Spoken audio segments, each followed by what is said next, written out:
everyone. Welcome back to Connectedness, the place where we talk about relationships, personal growth, and how we can connect better with ourselves and with each other. Today's conversation is one that's close to my heart, and I want to be honest with you about that before we even get into it. My guest today is Dr. Nzinga Cates. She's a victimologist, licensed clinical mental health counselor, and one of the first researchers to center the lived experiences of Black daughters raised by narcissistic mothers. She's also a survivor of narcissistic abuse herself, and she brings both her clinical expertise and her own healing journey into her work. She's the author of 2 books, What Happens in This House, a Memoir of Strength, and Black Daughters of Narcissistic Mothers, Healing the Wounds That No One Could See, along with a companion workbook that helps readers apply what they're learning. I wanted to have Dr. Cates on because this topic isn't abstract to me. My mother is a narcissist, and over the years, I've had to set boundaries that eventually led to estrangement. It wasn't a decision I made lightly, and it took me a long time to even understand what I was reacting to. I didn't have the language for it most of my life. I just knew something felt off, and I carried a lot of confusion, self-doubt, people-pleasing that I couldn't quite trace back to its source. My hope for today isn't to make it about my story specifically, but it's to use what I've lived through as a doorway into a bigger conversation, because I know so many of you listening are either in the middle of this or coming out on the other side of it. Or maybe you're just starting to recognize the patterns for the first time. So Dr. Cates is going to help us understand what actually happens inside a household with a narcissistic parent, why it shapes our sense of self so deeply, and what it looks like to unlearn all of this as adults. Dr. Cates, thank you so much for being here. I'm really looking forward to this. Can you help us decide what we mean when we say narcissistic mother or narcissistic household? I think a lot of people hear the word narcissist and picture something very extreme, but the reality can be a lot more subtle. Right. So in terms of a narcissistic household, think of it as a toxic household, because that's something that more people are familiar with, is something that's toxic. But it's a household where there are usually roles that everyone plays that are toxic, meaning you have your golden child, you have your invisible child, you have your scapegoat child, right? And there are other roles, but those are the 3 most common talked about. And basically in this household, when we're talking about a mother, we're talking about someone who triangulates her children. So she's not interested in making sure that all of her children get along, right? She's more interested in the control that she has over her children. And so she's willing to use spouse, children, friends outside of the home, anyone possible as her pawns in order to keep the control in her home. And it can go anywhere from, just like verbal control all the way up to physical abuse. And so it varies depending on the household, but it's really about the control that the mother has and the ability to go to any extent to have it. Boy, does that sound familiar. It's familiar in a lot of homes, but like you were saying earlier, it's about the verbiage or the wording that people use. I didn't find out until I was in my late 30s. And statistically, most people don't understand the dynamic or even identify it until they're in their late 30s, early 40s. Right. So part of my work is to get the message out way sooner than that. As with most people, you've now had children, you've now incorporated some of those things in your household that you're not aware of. So it's early learning that's important. Yes. I think I only became aware of this and started learning the terminology for this in my late 30s as well, like 38, 39, 40. So yeah, you talked about the difference between what a healthy parent offers a child and what a narcissistic parent offers instead. Can you walk us through that? What does a child need to develop a stable sense of self, and where does that break down? A parent needs to be able to provide a sense of security and safety. A child needs to be able to make mistakes They need to be able to venture out and try different things and be encouraged to do so. In a narcissistic home, you are made to rely on that parent, right? So if you make a mistake, it's the worst thing you could have ever done. It's the end of the world. You would think that you tried to kill your parent, right? Asking for help or being vulnerable is something that is frowned upon. It's actually used against you. But in a healthy household, vulnerability is something that is promoted. Being promoted to share your feelings, what you think about certain things.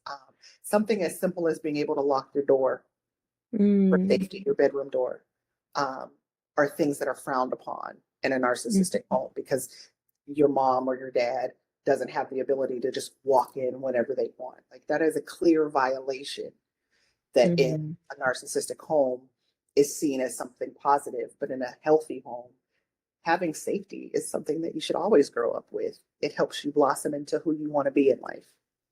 Yeah, safety, privacy, right? Vulnerability is huge. Being vulnerable with your parent is something that you should be able to do. You should be able to ask them or talk to them about anything. But in a narcissistic home or a toxic home, that's frowned upon. It's used against you. You share something secretive with your mom and she shares it with the world. That type of Yeah, no boundaries, definitely like no that. boundaries. Yeah, Not yeah. at all. No right to privacy, I think. That's a big one. That's a big one. Because when we talk about privacy, it's not just about your physical being, right? It's privacy of thoughts.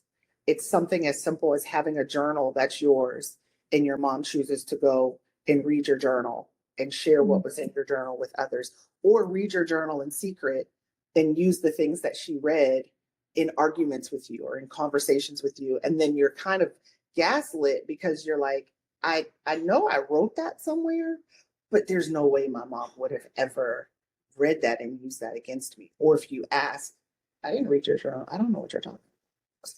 Right? So there's a lot of gaslighting that happens in these relationships. And when you think about gaslighting, we often think of romantic relationships, which it happens there in narcissistic romantic relationships. But a narcissistic mom and dad uses that every day of your life. You're being gaslit every day. Yeah, and I'm glad you brought up gaslighting because something that I can share from my growing up was the something my family used to say, not just my mother, but I think my sisters learned that behavior from her also. To like, you're making too much of a big deal out of this. Yes, that's a big one.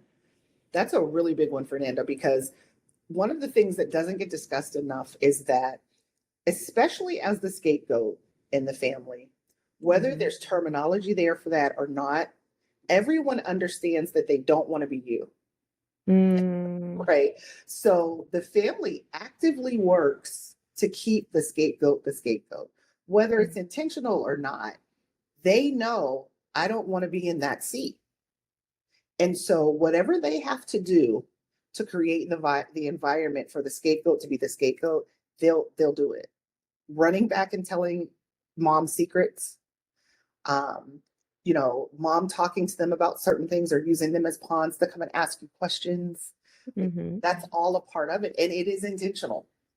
That's the biggest part about narcissism with a parent is it is intentional. It's not something that, is just a mistake. Parents make mistakes, right? We know that. But when you're talking about a toxic household, very few things are mistakes. Right. That's so, it's nice somebody who gets it. Quite. Yeah, because if you don't, or try to explain this to somebody, they're like, you're crazy. No, yeah.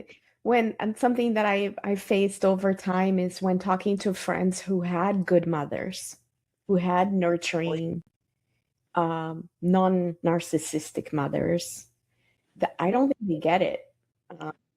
And so like I have to remind people, hey, like there's a lot of, I use the word shitty mothers, pardon my French. There's It's okay. mothers out there, And it's on a continuum, right? So you have the mom who's nurturing and kind, makes mistakes, honors their mistakes, ask for forgiveness.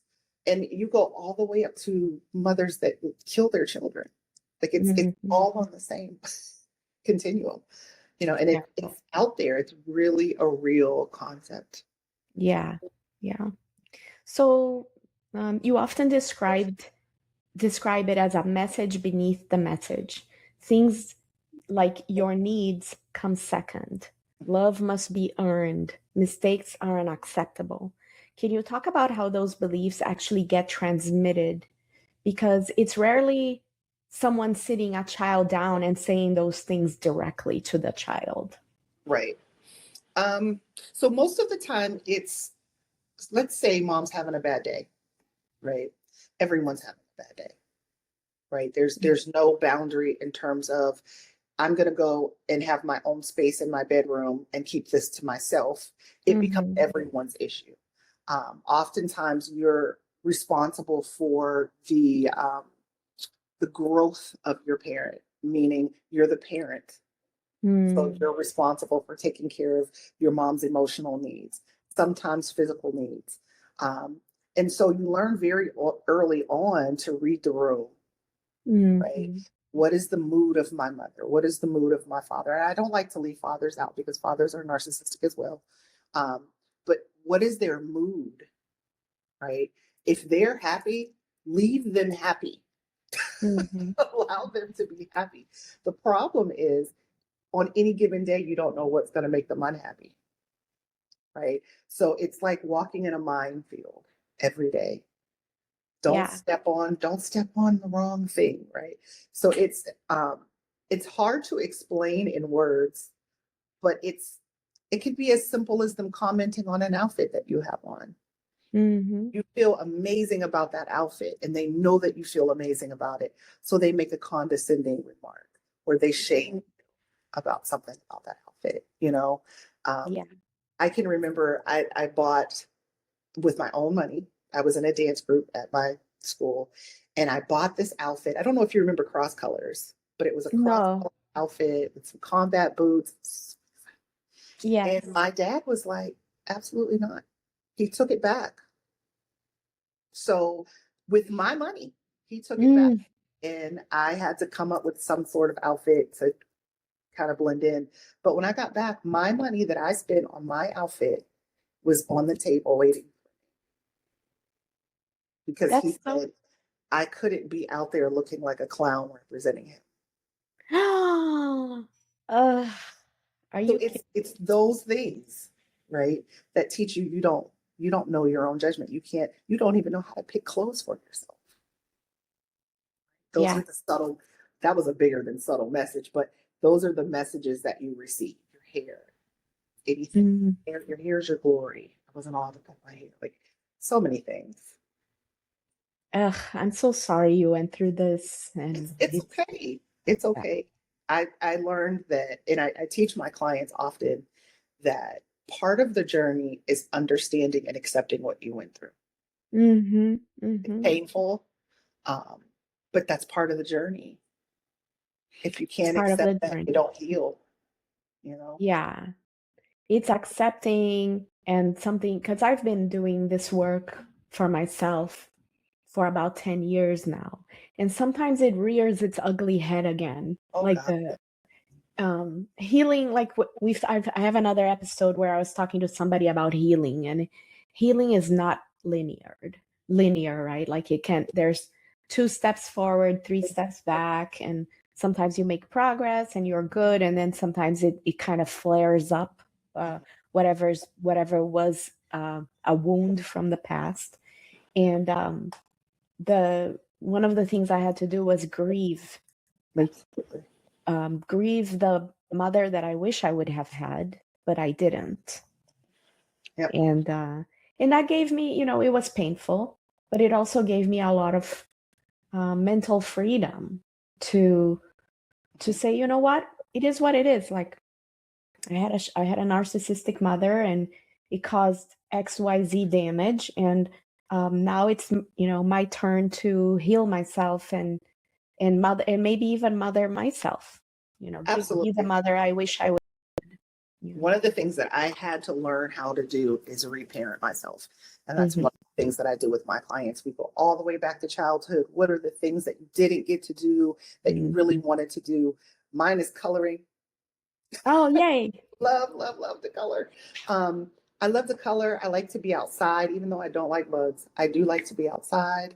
Um, just little things that we weren't able to do because it was about cleaning. It was about image. It was about making sure that you always Mhm. the best that you know, all of that was part of my life growing up. And so if I don't feel like getting out of the bed one day, I just don't.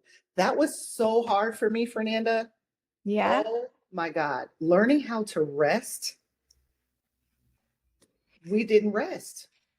We didn't rest. And I didn't realize it until I started this journey that literally making yourself look like you're busy, Mm-hmm. regular part of my day growing up. If I Yeah. didn't have anything to do, I found something to do because Found I something. didn't want to be in trouble. I didn't, there's just no rest. So that That's was so interesting. Because for me, I do struggle with not being able to rest. And but I don't remember it being from childhood. I think it was more like a a habit that I had to build over time to prove myself that I was being productive. And that's something it's really hard to unbreak. It's really hard to unlearn that habit. Like but I'm that's conscious of childhood, it now. Yeah. right? Yeah. You learn that somewhere in childhood. So usually when you have a narcissistic parent, the issue is that, especially as a scapegoat, once you reach a goal, Mm-hmm. it changes, right? Mm. Goalpost is always changing, right? Yeah. So that's where you learn this idea that you have to constantly keep growing, keep growing. You can never be satisfied, right? Right. So that's one of the things that I still struggle with today is like not being satisfied with certain things. So for instance, I went, this is kind of funny, but not. So I went to do a docuseries the other day and it was the first one I'd ever done. So I didn't know what the heck I was walking into. And I got there and I had rehearsed the questions. And as soon as the camera started rolling, I forgot all that shit. Ah. I forgot everything. I beat myself up so bad. And I had to pull Mm. myself in like, girl, this was the first time you did this. You didn't know what to expect. But that comes from childhood. I didn't meet the mark in my mind, even though the people around me were probably like, girl, you did great. Yeah. So So, you had that inner critic flaring up oh, yeah, and the inner critic, I hate to say it, but it never goes away. It's about yeah. learning how to challenge that inner thought, right? You have a negative thought, okay, whatever. But what did you do? What have you accomplished? Mm-hmm. You know, Mm-hmm. it's still foreign when I go on podcasts and people read off my accomplishments. As I still sometimes like, I did that, or you're talking about me. Like it's Yeah. hard to It's explain. so, and that comes from the gift of having a narcissistic parent, right? Nothing is ever good enough. Nothing's good enough. Don't be too proud. Don't be too Yeah. proud. Yeah. Don't stay humble, right? Yeah. Humble is a concept, but when a Mhm. narcissistic parent says that, it just means don't become better than me. Don't think you know more Yeah. than me. Don't, right? So those things are still things that I work through and that I help my clients work through every day. Yeah. So needed. You're honestly like the work you're doing is so needed. Thank you Um, so I I know. love to That's hear so, that because sometimes I don't feel like it's almost thankless sometimes. You help people get where they're going. Like I help people start businesses because as a child in that household, there are things that maybe you feel like you can do, yeah. but you're made to feel like it's impossible. Mm-hmm. Can't do it. And a lot of times that comes from the fact that it's something that your mom or your dad wanted to do, but they didn't get to accomplish it. So Mm-hmm. you can't do it. Right. Yeah. So it's just there's so many dynamics. Oh my God. Yeah. We can. So let's, if you don't mind, if I ask you about people pleasing, because that's something I've been trying to unlearn. It's really hard, but like it's a skill that like that you speak about it. It struck me in your work is the idea that people pleasing becomes a survival skill. Can you explain why that happens and how something that helped us survive childhood can become the very thing that gets in our way as adults. Absolutely. So I mentioned earlier reading the room, right? Mm-hmm. So as a child of a narcissist or a narcissistic child, you learn immediately in any room that you walk in, especially if your parent is there, you read everybody's emotions, you read the room everywhere you go. Because not just at home do you have to make sure that you're not walking in the minefield, right? You have to do the same thing outside of your home. So if that person is your mom's friend, you have to be very careful what you say. You have to make sure you're always performing, right? Because if you make that parent embarrassed or you do something that isn't in alignment with what they want, there is punishment waiting for you at home. Mm-hmm. And that punishment can look a lot of different ways, right? Mm-hmm. So you learn to people please everywhere you go. Everywhere's a mask, everywhere's a performance, and depending on where you are, it's a different mask. Yep. As you become an adult, right, you learn to put your needs on the back burner. I'm always last, right? Mm-hmm. And then Mm-hmm. you end up people pleasing on your job. You people please within your home, in your marriage, in your relationships. And people take advantage of that. They absolutely do. One of my favorite sayings, you don't have to keep yourself set on fire in order to keep other people warm, because there's people around you. They're just warming their hands while you're on fire the whole time. So and you learn that as a child. The mask is very real. You don't even know who you are a lot of times when you grow up. I didn't. I had no clue who I was. And the people that took advantage of that is crazy. Yeah. Laundry. It's I had not heard the saying you just said about like you keep yourself on fire to keep other people warm. But I think it resonates, and it's a good way of looking at people pleasing. And like, and how we had to learn that we had to read the room, we had to make sure everybody else was okay, and it carries into our lives. Like a lot of, actually, I was just in a podcast episode. I was a podcast guest yesterday at another podcast called Lonely at the Top, and that podcast is about career. That hit me in my soul. It's a good one. Gosh. When it publishes, I'll send it to you. Like it's this lady I know from networking that she's like a career executive coach, former psychotherapist, and her target clients that or her clients are usually high-powered people who are lonely, who because they, leadership can be isolating. And we were talking about why, like, what it takes sometimes for somebody to be successful in corporate America, and a lot of it is having weak boundaries and people pleasing. Corporate America is a beast. I work with a lot of people in corporate America, and what I realize is these are the power-driven women who always volunteer. I'll take it. I'll do it, right? And people stand back and watch you because they don't want to do it, right? Yeah. So you're taking on all these projects, you're doing all these things, and really at the core, it's a little girl that just wants to be seen. Just wants to prove that she's good enough. I'm good enough because you grew up in a home that you were never seen unless you were in trouble, especially the scapegoat. Like having the scapegoat role, all children suffer. I don't want to in any way make it seem like any role is better than the other, because everyone suffers. But being the scapegoat, you carry the weight of everything in the house. Yep. And so it becomes something that you don't like, but you imitate it. When you get older, you carry the weight of everything, everybody, and people will stand back and allow you to do that. Oh yeah.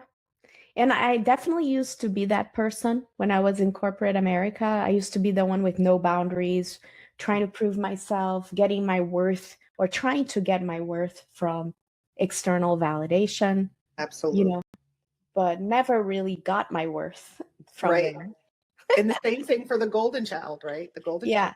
same thing because Same. they're used to always being in the spotlight because they hold the image of the family. They're the perfect ones, right? They carry that into corporate America. They carry that into church. Everywhere you go, you carry it with you until you realize it's really a problem and where it comes from. Yes, yes. So I know we talked earlier about the inner critic, but I do have a question that was prepared for that concept. Like, it's about the internal voice that a lot of us carry, the constant questioning of, am I doing enough? Do people approve of me? What if I disappoint someone? Where does that voice come from? And how do we start to recognize that it's not actually our own? Well, it comes from your parent, right? That's that vulnerability piece. That's the piece of you that wants to venture out and try new things. And if you make a mistake, it's okay to go home and be comforted in that mistake and taught something different, right? When you become older, it's an issue because it wasn't safe when you were younger. Right. So you never get the opportunity to really develop who you are as a person. So what you're talking about is not necessarily those individual questions that you're asking. It's simple question, am I good enough? Right. And then if I don't feel good enough, then we see it in all the aspects that you're talking about. Right? It shows up everywhere. So that's where it comes from. So challenging that thought, it comes from seeing other people. Like I can remember being around other families with more healthy moms, and being like, wow, did she just say that to her mom? And she still has all her teeth? Like, what's going on? That's when I started to question. I still didn't necessarily know what it was, but I started to question when I started to go out and venture around other people, that something was wrong with what I was dealing with. I just didn't have the words. And I think the same thing happens when you start to go into different communities. You start to do the work. You start to see everybody doesn't act like this, right? Some people don't volunteer for everything. Right. Right? Some people, because they don't need to be seen. They don't need that validation. And it's a more concept. Sometimes we label them as lazy, right? They just have boundaries. And some people are lazy, let's be clear. But sometimes, sometimes it's just boundaries that we're they're not going to take on too much work. Meanwhile, we're dying at home trying to get everything done. Right.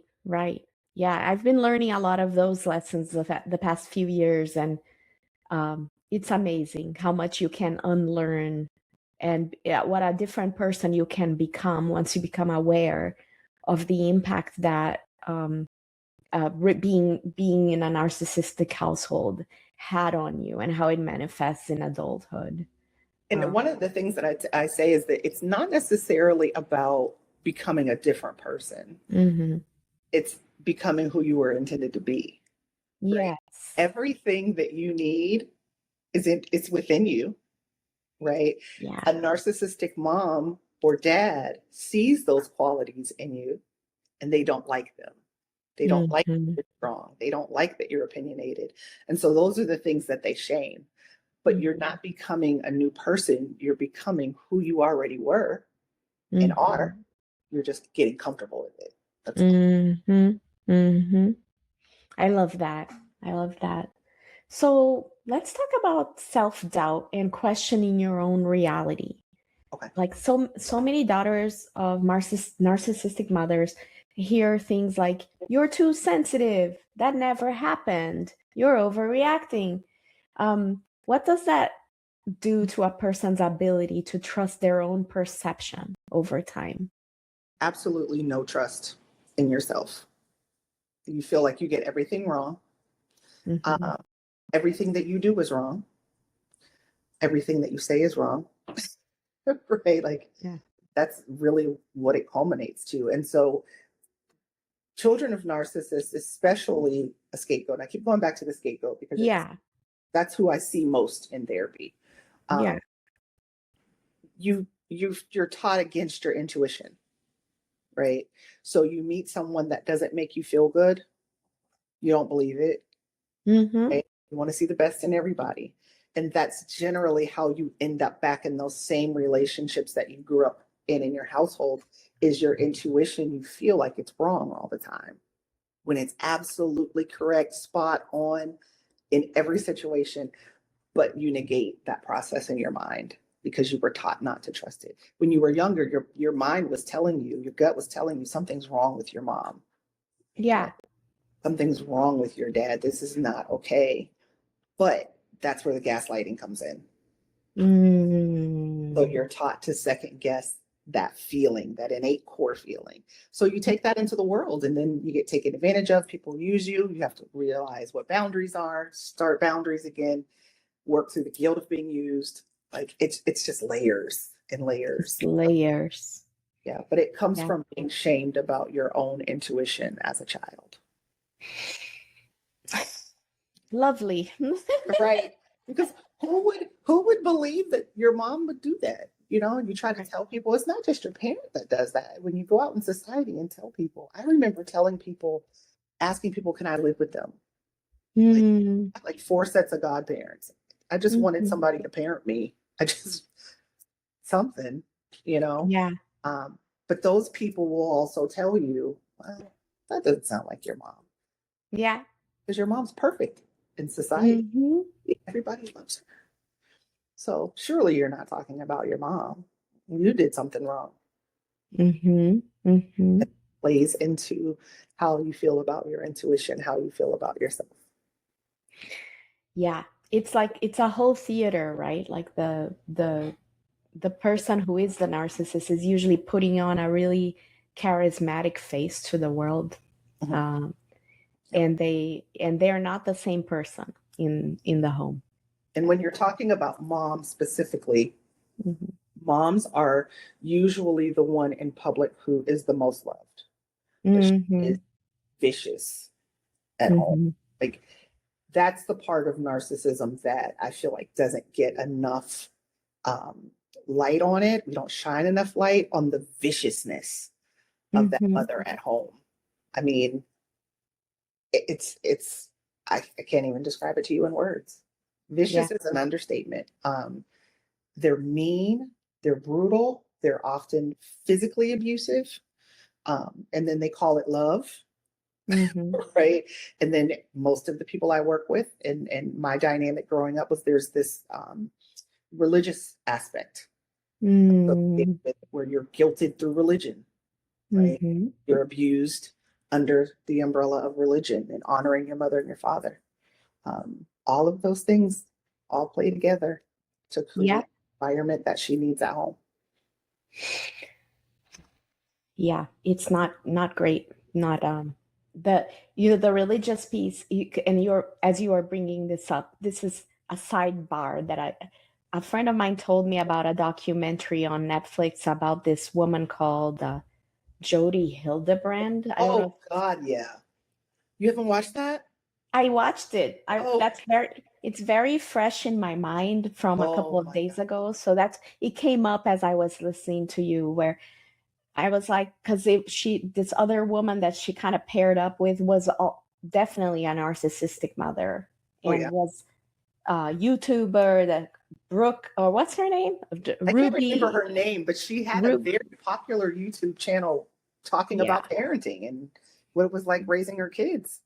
And Ruby Frank is her, and they were from the Mormon community, so there was a religious aspect in there too that made me think of that documentary. I'm like, oh my gosh. Yeah. I grew up full gospel Baptist, which was almost like Pentecostal. Okay. So very strict, Mm-hmm. modest Mm-hmm. behavior. Nuts. Yeah, it gives like That's what people I don't know. people who at least what I've seen and what I see in culture and talking to other people, it seems like when there is dysfunction in a family, if there is religion also, a lot of times the dysfunction can get like veiled in the religion in a way, or use the religion as excuse for the dysfunction. I don't know how many times I remember sitting in church and, hearing about beating your children. Ugh. And it was like we were talking about dinner, beating your children. I got pregnant out of wedlock. I had to Mhm. apologize to the church Mm, before I could participate in anything in the church again. What a humiliating experience it was, and my mom was standing right next to me, holding my hand while I did this. And I'm talking mm. to people that I had been in the club with, like we we kicked it together, and I'm apologizing to you. Yeah, yeah. That definitely is a lesson of you are worthless, you are horrible, you're a terrible person, and you have to ask forgiveness of sinners. It, Mhm. just be an usher in a church, like Yeah. yeah. And yeah, that's terrible. I'm sorry that a extra layer of issues there. It's so common though. It is so Mhm. common, and like the majority of the people that I work with, male and female, there is a whole religious component. And I'm not a religious therapist. I don't want to put that out. Mhm. There's a whole element of that you have to work through. Um, Even some of the songs that people sing, I'm worthless, I'm hopeless without God. I'm just, you know, as filthy rags. Like, Wow. so when you Okay. take that and combine that with what you're being taught at home, Mhm. I mean, it's almost hopeless from the beginning, like, and then you Wow. go out in the world with that concept, you get eaten alive. Yeah. Yeah. Wow. Okay. Well, thanks for sharing that part. I think we would need a whole other episode That's on. a whole nother thing. It's a whole nother thing. And I don't want to say religion is bad. That's not Yeah. what I'm saying. But there Uh-huh. are certain aspects of religion that Mhm. absolutely feed into narcissistic nature.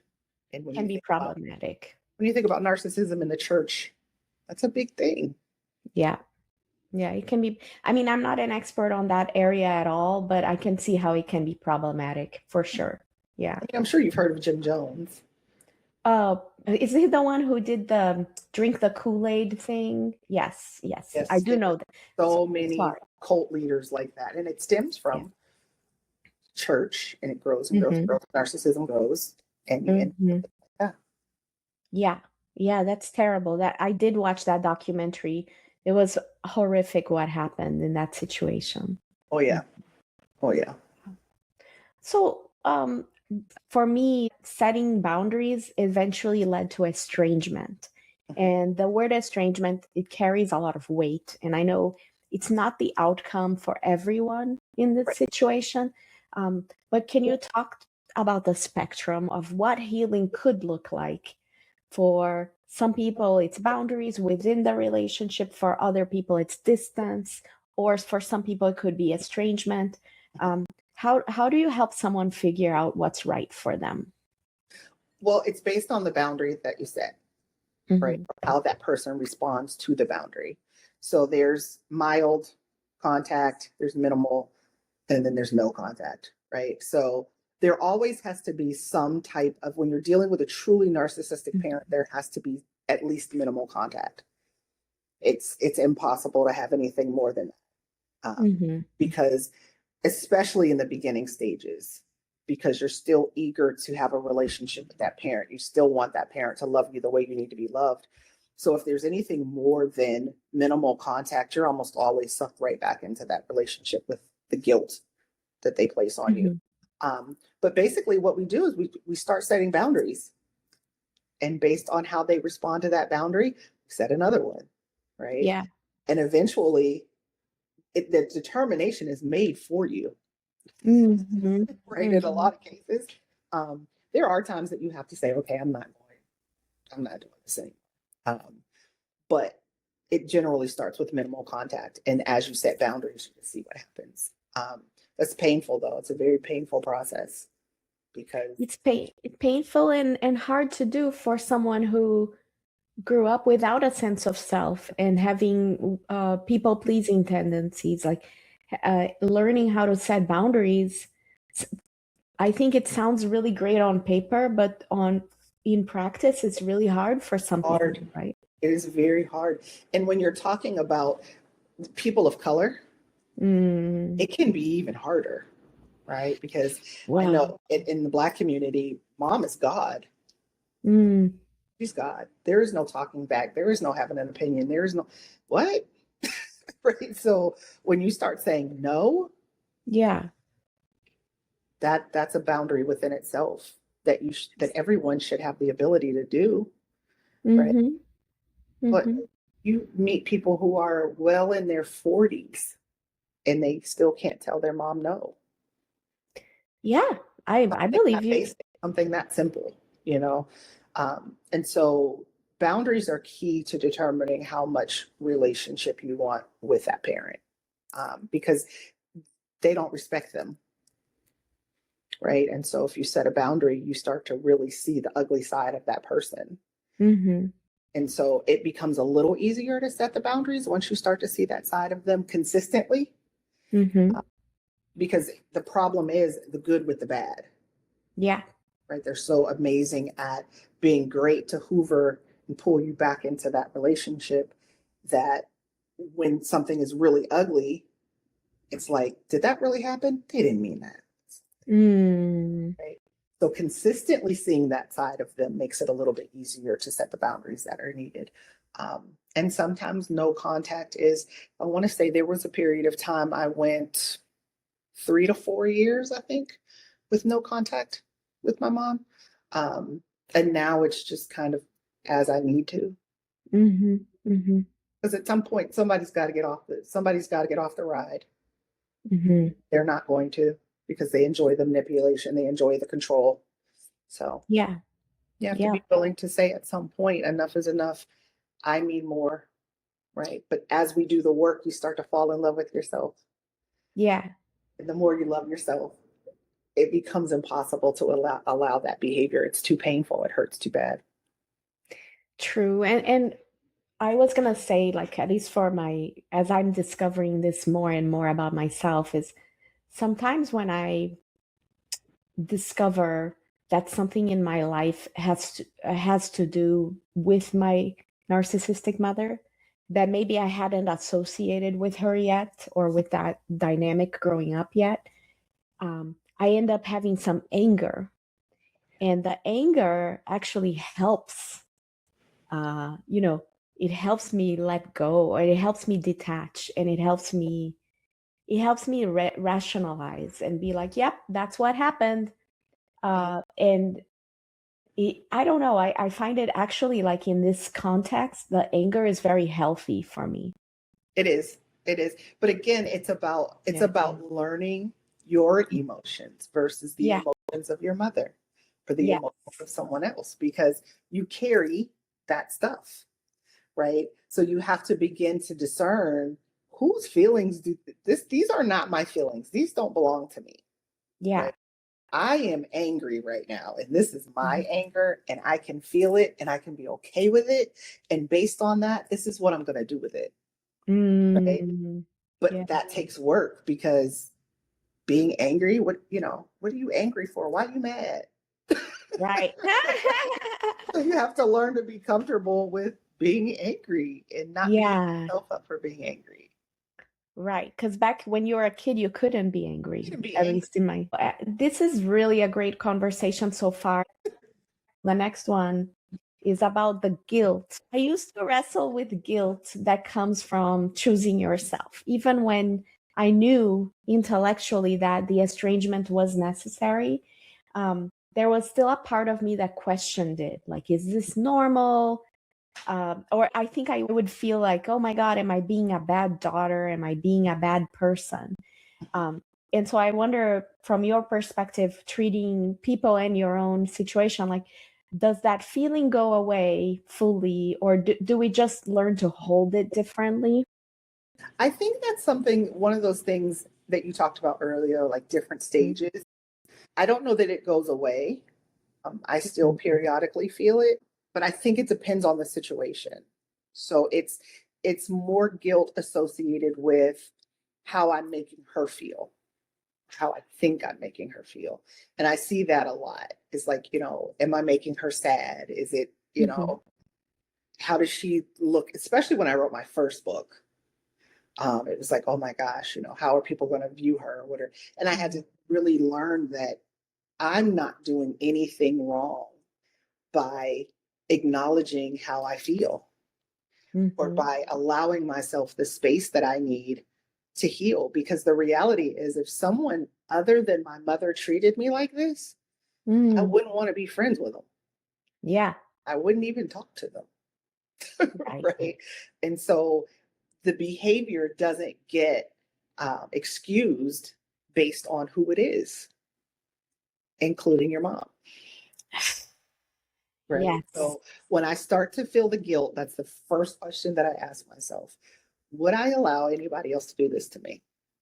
And if the answer is no, it's a no for her too. Yeah. Yeah. And so it really helps. It really helps. And again, I think also the more comfortable you become with yourself and the more you start to respect yourself and your peace, it becomes a little easier to set that boundary and say no. It doesn't always go away. We're human first, right? So it's not always Right. going to go away. But that's my go-to question. Would I go to this event if someone there was going to treat me this way? Yeah. No, I Nope. wouldn't go. And so there are certain family events that I have not gone to because I don't feel like being uncomfortable. I don't Mm-hmm. feel like having to explain why I haven't been around. Like I don't want to do it, and I'm not going to entertain foolishness. I don't want to. Yeah. Not always easy, but Mm-hmm. Yeah, because there's a lot of societal expectations of what you're not gonna show up to such and such's wedding, or right. you're not gonna you're not gonna go to this Christmas gathering or whatever. Wait, it's your family, it's blood, blah blah. The but I think those messages come to us, but they miss. There's some blind spots, right? The people who are saying that they don't. I don't know that they see the whole truth of. They're like gaslighting from society almost. Like, why are you being so sensitive? Why don't you just show up to the family function? You know what I mean? Something that I found in the work that I do is that most of the time, the people that are the most upset that you didn't show up are people that are not willing to acknowledge they played a part in it. Mm, Right. mm. And so you have to keep playing the role so that I don't have to acknowledge that your mom used me, that your mom has taken advantage of me, that I played a part in your being hurt, right? Mhm. It keeps them from that accountability. And so Mm. that's often what you see. I've worked with people who have left their spouse, and once they left, the family members were like, "Girl, what took you so long? We were wondering." They knew Oh. the whole freaking time, but they didn't want to say it because that would cause them to be in the hot seat, Mhm. right? So they either don't want to take accountability or they don't want to be in your shoes. You marry into that family, you take the hot spots off of them. You now carry all that crap. We can just live our life, Mhm. right? Because Mhm. they grew up with that person. They know who you Mhm. married, right? People Yeah. know who your mom is. They felt the heat from your mom, right? But as Mhm. long as you carry that burden, they don't have to feel it anymore. Yeah. So Yeah. it's the selfishness that they don't want to acknowledge in a lot of cases. Um, Mm. and so they guilt you. Where are you at? Why are you not taking this pain, girl? I don't want it. Yeah. Interesting. I love that perspective. Yeah. But Um, as you learn those things, it becomes yeah. easier to set the boundary and say no because you realize that people know what's going on and they're Yeah. comfortable with you sitting in the hot seat, being on Yeah. fire. Yeah. Yeah. Yeah. Hmm. Okay, That that's comes that's out a keep that lot. in mind for next time. Um, Experience is the best teacher. The more you can experience. learn, the more you go and settle and go to those events and walk away sad, crying. I can't tell you how many times I left events bawling my eyes out. Like, why did you go? You knew it was going to be like that. Those lessons teach you not this, that. Or I'm going Mm-mm. to go. I always teach have an escape plan. If you're going to go, have an escape plan. Always drive yourself. Don't rely on him. Don't stay in a hotel room with them. If you don't have to stay in No. a hotel, don't. Like, have your own space. So when you're ready to go, you can get out of there. Show your face, be gone, go home to peace. Yes, yes, I love that. So if somebody, let's say somebody is kind of new to this journey and they are recognizing themselves in a lot of the things that you described earlier, where would they even begin with the process of trying to unlearn all of this negative messaging that they got in life? I would say if you're just finding out, be comfortable with the hurt. Mm-hmm. Because it's going to come in most cases with a profound hurt. That Okay. grief is real. Try to find a therapist that specializes in toxic relationships, narcissistic abuse. Because 9 times out of 10, if you find out that it's a parent, you've got people around you that are also narcissistic, that are also feeding off of your energy. So you want to find someone that's well versed in it.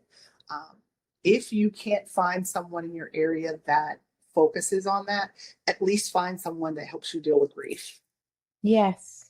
Because if they understand grief, they understand that the person doesn't have to be deceased in order for you to grieve.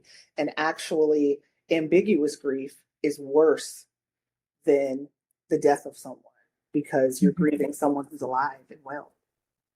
Yeah. Right. Yeah. And you just can't reach out to them. You know, it's hurtful.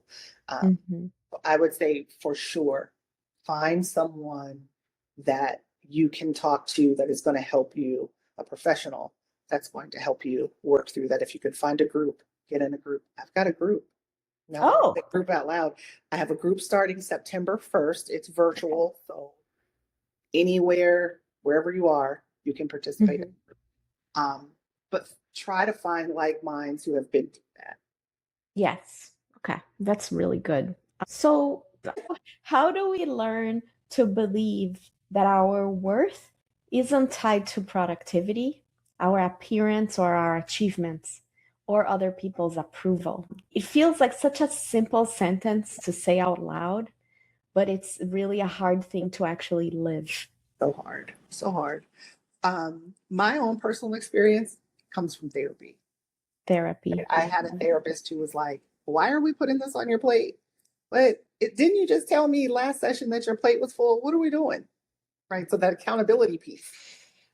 And I do that for my clients as well. Like, okay, these are the 3 things that we are accomplishing. We're not adding anymore. We can take one off, but we're not adding anymore. So you really need that therapy piece. That is huge. You need to be vocal about it in your household because the accountability piece comes from there too. So one of the things that I can say now, I've had my share of narcissistic romantic relationships, but my husband has been amazing because we have some similar backgrounds. And so he's very good with asking me why are we doing this? You know, are you sure you have space for this? Because you seem exhausted. So like that accountability, the more you're around people that understand the dynamic, it helps you in challenging yourself about why you're making the choices that you're making in life. Oh, I love that. You've just given me something for me to tell my husband now to do. Oh yeah, he's good with that. Well, so Frank is amazing and he's actually a therapist himself. Oh, okay. There you go. But I don't know that he asks me why I'm doing things. I'm gonna say, babe, tell me next time if you see myself over committing myself, which is a problem I have. Like, ask me why. Ask me why I'm doing it. Or like if a family event comes up, he's like, now you know. Yeah. Oh no. What this is gonna look like. So what's the plan? And we sit down and we actually come up with the plan. Like we communicate, and the same for his family. Like we definitely have that about our relationship that we can just be vulnerable. But it was something that I had to learn because again, vulnerability growing up was used against me. So in the beginning of my marriage, figuring out what I was comfortable being vulnerable with was so hard for me. Oh my God. Asking for help? What? Oh my God.